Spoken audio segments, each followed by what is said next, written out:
Suns sell their stars for cash and useless picks. The Suns grabbed Deng with the 7th pick in 2004, but shipped him to the Bulls before he could even unpack. In return, they got Jackson Vroman, a future first-rounder that became the 21st pick in 2005, and some cash. Deng went on to become a 2-time All-Star and a steady forward any team would love to have. Vroman barely made a ripple, and that future pick turned into Nate Robinson, who they then traded away. One fan broke it down bluntly. They basically turned a 7th pick in a stacked draft into less than $5 million. 2 years later, deja vu hit. The Suns drafted Rajon Rondo with the 21st pick in 2006, then immediately sent him, Brian Grant, and cash to Boston for a future pick. That pick became Rudy Fernandez, who was flipped for more cash without playing a game for Phoenix. Meanwhile, Rondo grew into a 4-time All-Star, an NBA champion, and a lockdown defense leader for the Celtics. These choices didn't just sting in the short term, they cut off a path to sustainable success. Instead of developing young stars, Phoenix chased quick wins that never led to a title. Boston, on the other hand, used Rondo to fuel a championship core around Paul Pierce, Kevin Garnett, and Ray Allen, showing exactly what the Suns had let slip away. Lakers, bet big on Deng and Mozgov. In the summer of 2016, the Lakers handed Deng a 4-year deal worth $72 million and Timofey Mozgov a 4-year deal worth $64 million. That's a combined $136 million during a rebuild right after Kobe Bryant retired. The roster was built around young players like Brandon Ingram and D'Angelo Russell, so pouring huge money into aging vets was a gamble from the start. Mozgov had just fallen out of Cleveland's rotation, yet got a payday fit for a star. Deng, though respected, had already posted his lowest scoring average since his rookie year. By season's end, both were benched, so the young core could get more minutes. They stayed inactive for the rest of the year, eating up cap space while not contributing on the floor. The deals also boxed the Lakers out of chasing elite free agents in the following summers. Jeanie Buss even admitted that the best possible outcome that year was keeping their first-round pick by losing enough games. Not exactly a ringing endorsement. Deng's contract aged especially badly. He played just 57 games over 2 seasons, and the team stretched his deal, paying him $5 million annually from 2020 through 2022. Without him playing a single minute, that's over $1 million per game, he actually suited up. These signings didn't just waste money. They slowed the rebuild, triggered a front office overhaul, and became a textbook example of why rebuilding teams shouldn't overpay veterans past their peak. Suns gamble on Bender and Chris. In 2016, Phoenix took Dragon Bender with the 4th pick, banking on his size, versatility, and international upside. Instead, he averaged barely over 5 points a game and never became the frontcourt piece they hoped for. The real sting is knowing they passed on proven scorers like Jamal Murray and Buddy Hield, who became strong contributors elsewhere. That same night, they doubled down. Phoenix traded the 13th and 28th picks, the rights to Bogdan Bogdanovic, and a future second-rounder to Sacramento to move up to 8th for Marquise Chris. Chris flashed early promise, even making the all-rookie second team, but his development stalled. He bounced around the league before fading out entirely. Losing Bogdanovic, who went on to be a productive scorer and playmaker, only made that trade look worse. Both moves drained valuable assets without giving Phoenix a return anywhere close to what was given up. Passing on players like Sabonis or keeping their draft capital could have set up a far better core around Devin Booker. Instead, they burned prime opportunities on short-lived projects. The ripple effects were huge. The missed talent ended up strengthening rival teams, while Phoenix slogged through more rebuilding years. This draft is still talked about as one of their biggest modern missteps, a glaring example of poor scouting, risky trades, and a front office willing to overpay in assets for potential that never materialized. By the way, if you guys want to subscribe, I'm going to be posting it every day. Thanks. Anyways, Sixers choose Harris over Butler. After the 2018 to 2019 season, Philadelphia locked in Harris with a 5-year, $180 million deal and sent Jimmy Butler to Miami in a sign and trade. While Butler's viral Harris over me line made headline, the front office's real choice was keeping Ben Simmons as the long-term partner for Joel Embiid instead of fully committing to Butler. The gamble on Harris hasn't aged well. His contract became one of the league's least efficient, paying star money for production many saw as replaceable. Butler, meanwhile, immediately proved his worth, leading the Heat to the finals and showing the exact playoff toughness the Sixers let walk. Behind the scenes, the fit issues mattered. Butler and Simmons didn't mesh, and the organization sided with Simmons, betting on his development over Butler's proven track record. That decision left Philadelphia trying to force a roster construction that never quite worked, piling on big deals for Harris and Al Horford that created clunky lineups and rotation headaches. The fallout was costly: multiple coaching changes, stalled playoff runs, and a team identity still in flux. All the while, Butler thrived in Miami, reinforcing that the Sixers had let go of a premier two-way leader in his prime. This moment became a textbook example of how prioritizing harmony and potential over-tested postseason success can slam shut a championship window. Timberwolves give Wiggins the max after a promise. In 2017, Minnesota was ready to hand 22-year-old Andrew Wiggins a 5-year, $148 million rookie extension. But before signing off, owner Glenn Taylor wanted more than just a signature. He called Wiggins in for a face-to-face meeting, not to talk contracts, but to hear a verbal pledge that he'd push his game forward. Taylor asked him to commit to becoming better in every area, sharper on defense, more aggressive on the boards, and more consistent overall. It wasn't a legal clause, just a personal agreement. The message was clear. The money came with the expectation that Wiggins would grow into the star his draft status promised. The conversation became public, with media outlets framing it as the Timberwolves only offering the deal after hearing Wiggins say he'd improve. 1 week before the season tipped off, on October 11th, Wiggins signed the max extension, officially ending months of speculation. The team had their young cornerstone locked in, and the franchise made it clear they were betting big on his potential, rather than just his past production. It's one of those rare moments where a massive NBA contract was preceded by an old-fashioned handshake-style assurance, the kind that puts just as much weight on words as on the zeros in the paycheck. Lakers let Caruso walk over tax concerns. In August 2021, Alex Caruso hit free agency fresh off helping the Lakers win a championship with high-energy play and elite defense. Chicago put a 4-year, $37 million offer on the table, and Caruso accepted. The Lakers, worried about luxury tax costs, came in way lower, a 3-year, $21 million offer. Even when Caruso floated a 2-year, $20 million compromise, the front office passed. Reports said the Lakers hoped he'd throw them a bone to help their tax bill, despite him proving his value on both ends.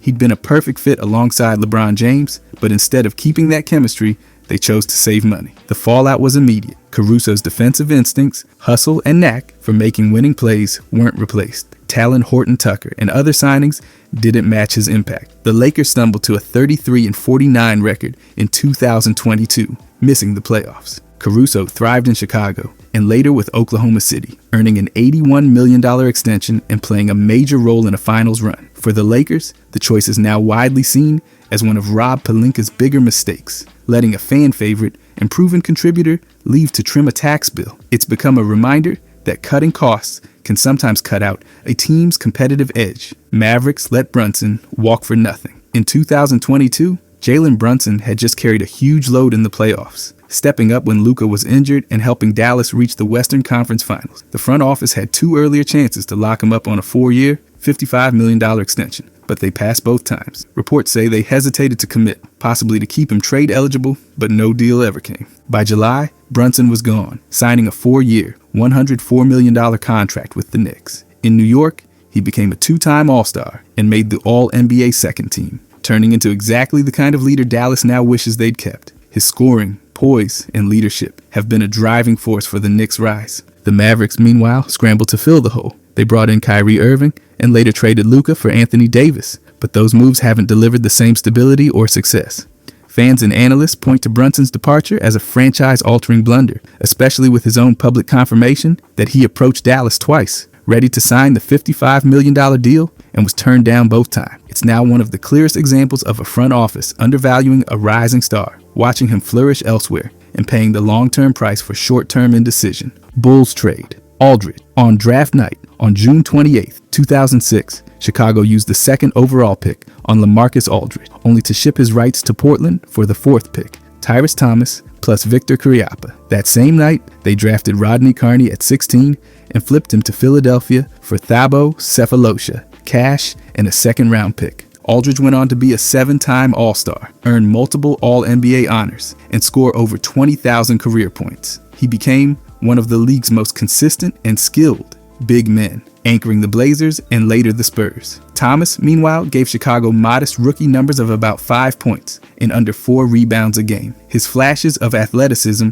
never turned into long-term production, and his stint as a Bull was short-lived. The missed opportunity was huge. Aldridge could have been a reliable front-court partner for Luol Deng and Kirk Hinrich during a competitive stretch, giving the Bulls a true inside-out balance. Instead, they gambled on raw athletic potential over proven skill and lost out on a cornerstone. In hindsight, the trade has been labeled one of the franchise's more regrettable draft night moves. The contrast between Aldridge's longevity and Thomas' fleeting impact makes the decision stand out as a clear miscalculation that altered Chicago's trajectory for years. Suns let Joe Johnson go. In 2005, fresh off a 62-win season, Joe Johnson hit restricted free agency after proving himself as a sharpshooting, versatile piece next to Steve Nash, Stat, and Shawn Marion. He was unhappy with his role and felt lowballed in extension talks, with negotiations reportedly coming down to less than $1 million difference. Johnson asked owner Robert Sarver not to match Atlanta's offer, making it clear he wanted out. On August 19th, Phoenix agreed to a sign and trade with the Hawks, sending Johnson for Boris Diaw, 2 future first-rounders, and a trade exception. The move even triggered an ownership dispute in Atlanta, with minority owner Steve Belkin initially blocking the deal before selling his stake, allowing it to go through. Johnson went on to become a multiple-time All-Star in Atlanta, averaging over 20 points and anchoring their rebuild. Diaw did win Most Improved Player in 2006 and played a valuable role, but the Suns lost an elite scorer and secondary playmaker right in their prime contention window. Johnson later said that without his playoff injury, or if he'd stayed, the Suns might have won a championship that year. In hindsight, it's viewed as one of Phoenix's costliest decisions of that era, trading away a rising star who perfectly fit their system for a return that never matched his long-term impact. Magic draft, Fran Vasquez, never see him play. In 2005, Orlando used the 11th pick on Spanish big man Fran Vasquez, hoping he'd pair with Dwight Howard to lock down their front court for years. Just a month later, he shocked the team by announcing he'd stay in Spain and sign with Acasvayu Girona instead of joining the NBA. That single decision made him one of only 2 lottery picks ever to log 0 NBA minutes. The cost wasn't just in wasted hype. The Magic passed on players like Danny Granger, David Lee, Monta Ellis, and Gerald Green, all of whom went on to have productive careers. They held on to his draft rights for years, even carrying a few million in cap space tied to him early on, which meant a dead roster slot for a player who was never coming over. The absence hurt their front court depth and development plan. Executives at the time publicly insisted it wasn't a mistake, but it's since become one of the most infamous moments in franchise draft history. The saga dragged on until 2023, when the Magic finally renounced his rights, nearly 2 decades after picking him. It remains a textbook cautionary tale, a high lottery selection that produced 0 value, disrupted roster building, and lingered like a ghost over the team's planning far longer than anyone would have imagined. Rockets swapped Chris Paul for Russell Westbrook. In the summer of 2019, Houston sent Chris Paul 2 future first-round picks and 2 pick swaps to Oklahoma City to reunite James Harden with his former teammate Russell Westbrook. Reports made it clear Harden had pushed for the move, even though it meant pairing 2 ball-dominant MVPs with similar styles. The trade was flashy, but it ripped out a system built around Paul's efficient playmaking. While Westbrook brought energy and athleticism, the fit issues showed quickly. Both guards needed the ball, and their high usage often cramped the offense. February was the high point, when each averaged over 30 points and 5 assists, but the overall chemistry never fully clicked. The cost went beyond fit. Losing Paul and those future picks stripped Houston of flexibility. The team finished 44-28 in the regular season, then bowed out in the second round against the Lakers. Within a year, the gamble was over. Westbrook was shipped to Washington for John Wall and a protected first-rounder, essentially admitting the experiment had failed. What was meant to be a leap toward a championship instead became a short-lived detour, draining assets and breaking a roster core that had already been a contender.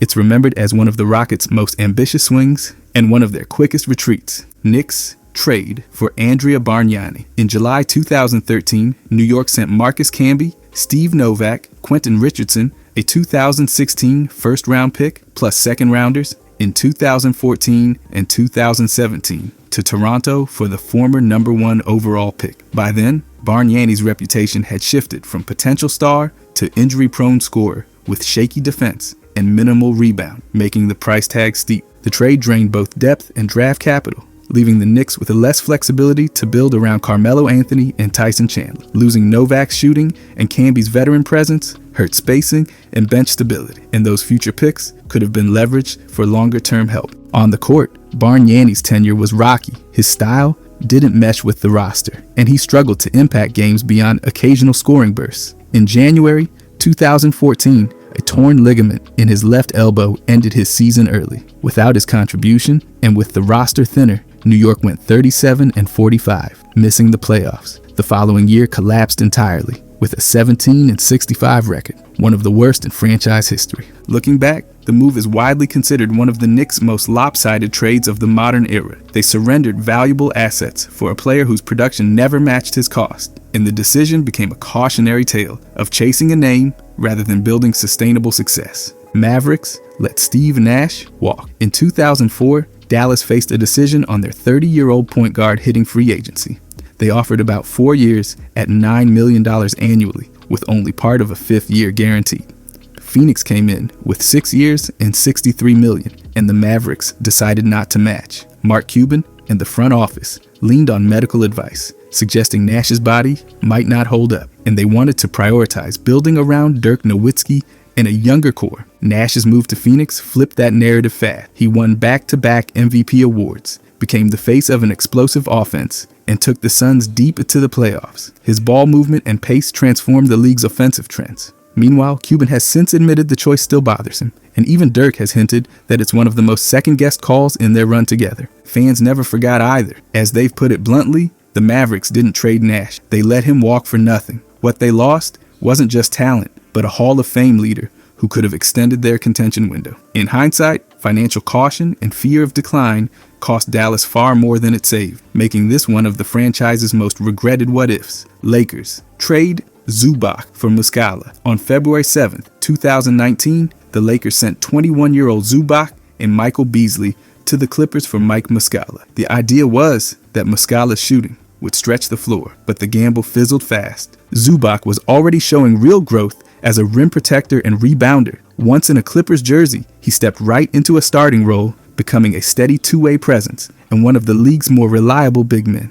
The Lakers, on the other hand, got just 17 games from Mscala, who averaged under 6 points and barely 3 rebounds. His impact was minimal, and he didn't return after the season. Critics quickly pounced, calling the move one of the league's more baffling trades, especially since it handed a young, improving center to a crosstown rival for essentially a short rental. For the Clippers, Zubac became part of their long-term rotation. For the Lakers, it became a case study in undervaluing developing talent for a quick fix that never materialized. The long-term sting isn't just that Zubac thrived, it's that the Lakers have since scrambled to find consistent center play while watching him do exactly what they needed, just across the hall. It remains one of their most puzzling modern roster decisions, remembered as a lopsided swap that aged badly, almost immediately. Kings pick Bagley over Luka. In the 2018 draft, Sacramento held the second pick and chose Marvin Bagley out of Duke. Luka went third to Atlanta, who immediately traded him to Dallas. Then GM Vlade Divac later said he passed on Luka because he didn't think pairing him with De'Aaron Fox made sense, believing 2 ball-dominant guards would overlap too much. That logic hasn't aged well. Luka has since become a perennial All-NBA first-team player, Rookie of the Year, and the face of the Mavericks, leading them on deep playoff runs, including a finals appearance. Bagley, despite making the all-rookie first team, battled injuries and inconsistency, never establishing himself as a franchise cornerstone. After 3.5 seasons, the Kings traded him away. The opportunity cost was massive. Luka's talent and offensive engine could have transformed Sacramento's trajectory, and the decision looks even worse knowing the same draft class produced other stars like Jaren Jackson and Trae Young. Passing on a generational prospect for fit concerns is now viewed as a critical miscalculation. This choice reshaped the NBA landscape. Dallas landed a superstar, while Sacramento's rebuild stretched on longer than it might have. Years later, it remains one of the most dissected draft night decisions in the league history, both for what it cost the Kings and for how dramatically it elevated another franchise. Celtics trade Chauncey Bilips as a rookie. On February 18th, 1998, Boston sent rookie number 3 pick Chauncey Bilips, D. Brown, Roy Rogers, and John Thomas to Toronto for Kenny Anderson, Popeye Jones, and Jan Tabak. Rick Pitino, running the team as coach and president, wanted veterans to push a win-now approach, despite the roster's flaws. Bilips was averaging just over 11 points and 4 assists in 25 minutes, showing the kind of upside that made him a top 3 pick. The return didn't come close to matching that potential. Anderson was a solid point guard, but didn't change the team's trajectory. Jones played only 18 games, and Zubac barely contributed over 3 points and rebounds a night.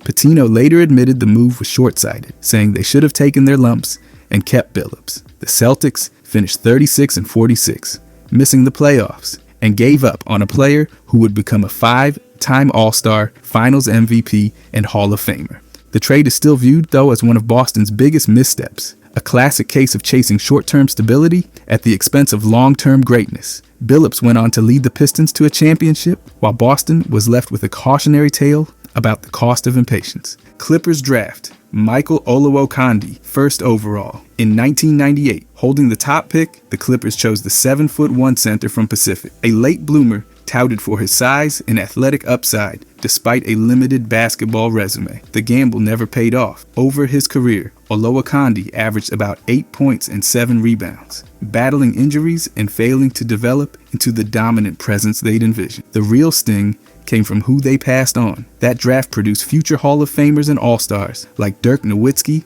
Vince Carter, Paul Pierce, and Anton Jameson. Any of them could have reshaped the Clippers' fortune. Instead, they went with positional need over proven production. Even then, GM Elgin Baylor admitted the choice carried risk, and Kareem Abdul-Jabbar, who tried mentoring Olowokandi, later called him talented but uncoachable, a trait that stalled his growth. This wasn't just a bad pick. It became a symbol of the Clippers' mismanagement in that era. With a different choice, they might have had a legitimate star to build around during one of the franchise's many down cycles. Instead, the number 1 selection turned into one of the most frequently cited draft busts in NBA history, a cautionary tale of chasing upside without weighing readiness or temperament. Warriors trade Chris Webber. After one season, in 1993, Golden State landed Webber with the first overall pick, and he delivered right away, 17.5 points, over 9 rebounds a game, Rookie of the Year honors, and a 50-32 record with a playoff berth. But behind the scenes, things soured fast. Webber clashed with coach and GM Don Nelson, who wanted him to play as a post-up center instead of the versatile power forward role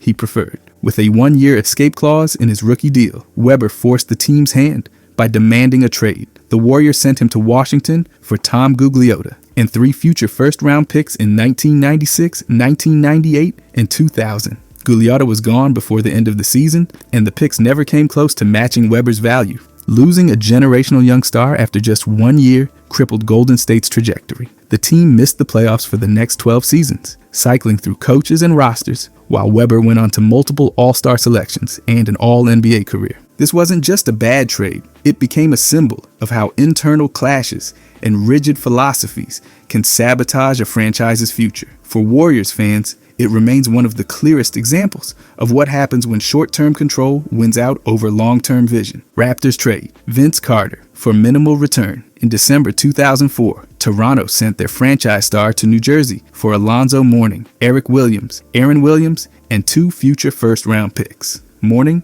refused to report, was bought out, and signed with Miami. The Williams brothers played limited minutes and were eventually moved on. The draft picks became Joey Graham in 2005 and Ronaldo Balkman in 2006, neither approaching Carter's impact. Carter was more than just an all-star. He was Air Cannon, the player who put the Raptors on the map, brought them their first playoff berth, and helped forge a basketball identity in a hockey-first city. Moving him for so little gutted both the roster and the fan base's morale. While tensions with management and injuries played into the breakup, the return was almost entirely short-term filler. Carter thrived with the Nets, making playoff runs and continuing his all-star level production, while Toronto entered a period of mediocrity without a clear centerpiece. This trade remains one of the most lopsided in league history, a cautionary tale about letting a star go without securing meaningful assets in return.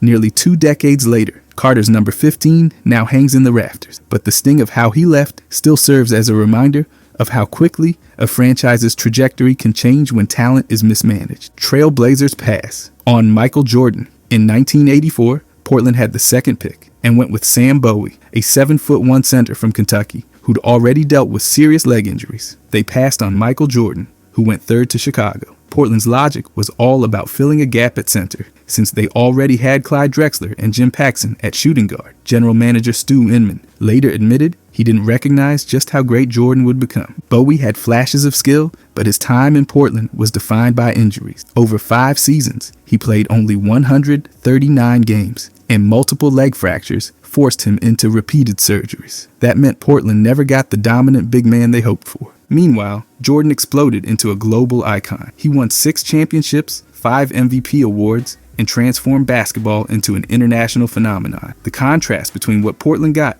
and what they passed up makes this one of the most talked about missteps in sports history. This wasn't just a bad pick. It became the textbook example of why teams can't draft solely for positional need. Portland's choice didn't just shape their future, it altered the course of the entire league. The ripple effects touched Chicago, the NBA's popularity, and the way front offices think about talent evaluation forever. Suns draft Josh Jackson over future AllStars. In 2017, Phoenix held the 4th pick and chose Josh Jackson, a 6'8" wing from Kansas. He even skipped a workout with Boston to make sure he landed with the Suns. At the time, the choice made sense to a lot of people. They wanted more defense and athleticism alongside Devin Booker, and Jackson was seen as a top 2-way option for a rebuilding roster. Jackson's rookie year brought enough promise to land him on the all-rookie second team. But things didn't trend upward. By year 2, his stats leveled off at around 11 points and 4 rebounds per game, and frustration on the court showed through technical fouls.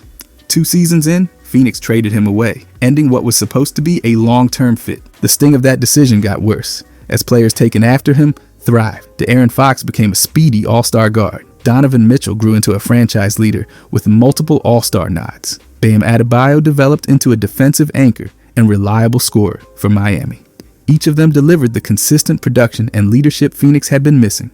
By 2022, a Bleacher Report redraft dropped Jackson all the way to pick 26, showing just how far his stock had fallen. For the Suns, it was a lesson in valuing proven potential over perceived positional need, and it's remembered as a choice that could have completely altered their path had they gone in another direction. Wizards draft Jan Vesely, 6th overall. In 2011, Washington used their 6th pick on Jan Vesely, a Czech forward with impressive athleticism and a reputation for high-flying play. Scouts saw him as a unique blend of size, speed, and leaping ability, and some even compared him to Blake Griffin's overseas twin. John Wall later admitted that the team believed that comparison at the time. The plan was to slot Vesely in as a versatile frontcourt piece who could run the floor and energize a rebuilding roster. Instead, his NBA production never came close to those expectations. Over 3 seasons, he averaged fewer than 5 points per game and never carved out a steady role. His game didn't translate against NBA defenses, and his lack of polish made it hard for him to adapt. The problem wasn't just his own play, it was what the pick represented. With a high lottery slot, Washington had the chance to land a real building block. Players like Klay Thompson were still on the board, and missing out on that level of talent stalled their progress in the early John Wall years. This wasn't an isolated misstep either. The Vesely selection highlighted a pattern of questionable drafting decisions that limited the team's long-term growth. By the time Washington moved on, the damage was done, and the choice became one of the defining reminders of how risky it can be to chase athletic potential without proven skills to back it up. Bulls trade Ron Artest before his prime. In February of 2002, Chicago sent Ron Artest, Brad Miller, Ron Mercer, and Kevin Ollie to Indiana. Coming back were Jalen Rose, Travis Best, Norm Richardson, and a 2nd-round pick. At the time, the Bulls gave up nearly 59% of their scoring in one move. Indiana quickly cashed in. Artest developed into one of the league's toughest perimeter defenders and earned all-star recognition. Miller wasn't far behind, becoming a reliable scoring and rebounding presence in the Pacers' frontcourt and grabbing an all-star spot himself. Both players provided the kind of long-term production every rebuilding team dreams about. Chicago's return didn't come close. Rose was solid offensively, but only appeared in 128 games before moving on. Best played sparingly, and Richardson saw almost no court time at all. That 2nd-round pick didn't change the franchise's direction either. Looking back, the trade essentially swapped 2 future all-stars for short-term scoring help and minimal depth. For a team in transition, it drained away young talent right when patience could have paid off. It's remembered as one of the franchise's most lopsided deals and a cautionary tale about rushing to make moves instead of letting developing players reach their full potential. Kings draft Thomas Robinson over Damian Lillard. In 2012, Sacramento held the 5th pick and went with Thomas Robinson, a power forward from Kansas. The very next pick, Portland grabbed Damian Lillard, who went on to become one of the league's most dynamic guards. At the time, the Kings saw Robinson as a strong, high-energy frontcourt piece, but his stay in Sacramento was short. He averaged under 5 points per game and was traded to Houston before his rookie season even ended. Lillard, meanwhile, immediately made noise as Rookie of the Year and grew into a perennial All-Star, multiple All-NBA selection, and Portland's all-time leading scorer. The gap between the two careers couldn't be wider, and that contrast turned this decision into one of the most criticized in Kings history. Analysts have pointed out that the issue wasn't just missing on Lillard, it was how little value the Kings got from their pick. That missed opportunity stung even more as Lillard consistently delivered clutch performances and leadership, exactly what Sacramento had been lacking. Fans haven't let it go either. The choice is still a talking point over a decade later, often brought up as a symbol of the franchise's struggles with talent evaluation. If you enjoyed this, I'm going to be posting a lot here. I would greatly appreciate it if you could subscribe. Thanks for watching.